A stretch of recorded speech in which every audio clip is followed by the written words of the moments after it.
إن هذا القرآن يهدي للتي هي أقوم ويبشر المؤمنين الذين يعملون الصالحات أن لهم أجرا كبيرا. الحمد لله وحده والصلاة والسلام على من لا نبي بعده. abalungi abatulaba era abatuwuliriza, tukyagera mu maaso n'emisomo gyaffe egy'omusiraamu omupya. Emisomo gino gya kuteekateeka omusiraamu omupya abeere nga ayiga kikyateekeddwa okuba nti akola, era nga tuli ku misomo egimu kugisembayo. Naam, omuntu oluvannyuma omuntu ng'amaze okusiramuka kikyazzaako. Omuntu wabanga amaze okusiramuka kikyazzaako. Netulaba nti alina okuba nti aguma neyeenyweza ku busiraamu, abeera nga tatya bigambo by'abantu, kababe baganda be, kababe bazadde be, nti bannaaye eddiini eyo giveemu biki.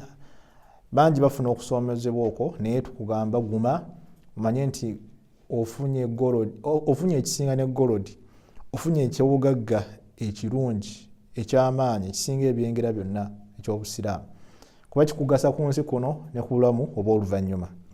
Olwekyo tulina kufa ku bigambo by'abalala abakumalamu amaanyi, wabula beera ng'obayisa bulungi, tobaddamu na bukambwe, tobalwanyisa, wabula sigala ng'obasabira bategeere amazima g'otuuseeko, ate ogezeeko okugabannyonnyola mu bukkakkamu obusinga okuba oba waggulu. Era twalaba mu bimu omuntu byateekeddwa okukola okukoowola banne, kutandikira ddala n'abantu be okubakoowola eri obusiraamu. Netulaba omuntu akoowoola atya, akoowola okutuufu kuba kutya. Tulaba nti kuba kulina okuba nti kuyimiridde ku kumanya. Omuntu alina okuba nga kyakoowoolako akimanyi, ky'omaze okuyiga ng'okisomesa banno abatannaba kubeera nti beegatta ku busiraamu, obakoowole mpola mpola. Ate n'ekirala olina okuba nti okozesa hikima, okozesa amagezi n'okwegendereza okwa waggulu ng'okoowoola abantu abo. Tokozesa boggo, tokozesa maanyi, wabula mpola mpola. Allah ayogera ku mubaka n'agamba nti walaw kunta faddan ghalidha alqalbi lanfaddu min hawlik. Senga Nabi Muhammad wali muntu wa boggo, senga wali muzibu nga togambikako, ng'oli muntu wa busungu, abantu bandibadde bakuvaako, bandibadde tebabeera naawe. Naye olw'okuba nti omubaka alayhi salatu wassalam yali bwakisa, fabima rahmatin min Allahi linta lahum. Allah subhanahu wa ta'ala yatugamba nti olw'ekisa kya Allah subhanahu wa ta'ala, Allah yabeera nti asobozesa omubaka alayhi salatu wassalam n'aba mugonvu eri abantu, n'abagondeza, n'abanga si w'amaanyi gye bali, kugamba nga si muzibu gye bali, nga mwangu nnyo, ng'abakwata bulungi, ng'abakwata mpola, abantu ne baba nga bakkiriza obusiraamu bwe yajja nabwo. Naam, olunaku olwaleero nsaba mukkirize tulabe da'watul ahl, okubeera nti omuntu akoowoola abantu be, abantu b'ennyumba ye, okubakoowoola eri obusiraamu. Taatawo, maamawo, abaana bo oba nga obayina, oba nga olina baganda bo, egamba abantu bo b'obeera nabo, kubanga kirungi okuba nti ofuna obulungamu buno otandikire n'abantu bo. Allah yagamba nti wa'mur ahlaka bis-salati wastabir 'alayha. Allah yalagira omubaka alayhi salatu wassalam, era nga naffe ffenna etteeka lino litukwatako, yamugamba omubaka abeere nga alagira abantu be okusaala essala, abantu be ab'omu nnyumba ye babeere nga beekwata ku ssala, bagumiikirize, babeere nga beekwata ku ssala eyo.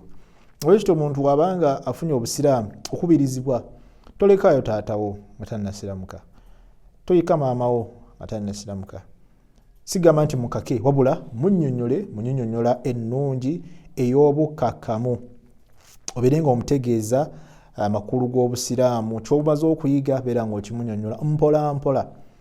Asobola okukkiriza mu bwangu, ate asobola okukkiriza nga wayiseewo akabanga, ate asobola obutakkiririzaako ddala. Naye gwe ekikukwatako kubeera nti toggwamu maanyi, beera nga okubiriza taatawo, maamawo, baganda bo, abantu bo.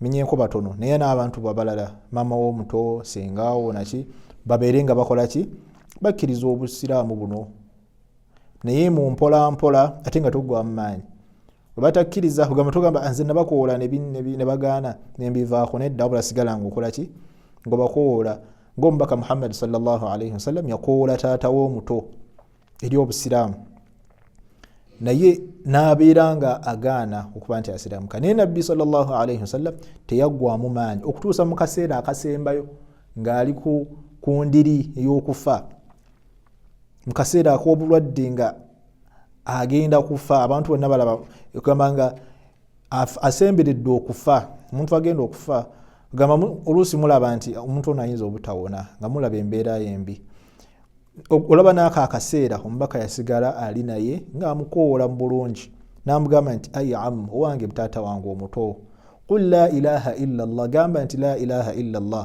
kalimatan uhajju laka biha inda allah kigambo ekyo nja kubeera nti nkuwolereza nakyo maaso ga Allah subhanahu wa ta'ala kiriza ekigambo la ilaha illa allah nja kukozesa ekigambo ekyo okuba nti nkuwolereza olw'ekigambo ekyo maaso ga Allah gamba la ilaha illa allah gamba nti tewali asaanye kusinzibwa mu mutuufu wa kusinzibwa okuggyako Allah kwakyo ekigambo ekiyingiza omuntu mu busiraamu naye bambi lam yajib teyakkiriza naye olaba omubaka teyakola ki teyamulekerera nti kasita namugamba dda nga akyali mulamu nedda wabula ne mu kaseera nga ali mu bulwadde bwe obwamutta ng'ali ku ndiri ayogera ebigambo ebisembayo era omubaka yali naye ng'akyamukubiriza okusiramuka era bw'atyo n'afa nga takoze eki nga takkiriza naye ye omubaka yali atuukiriza omulimu gwe nabwe ekyo tunaffe ffenna abantu baffe tubabeereko mpola mpola nga tetuggwamu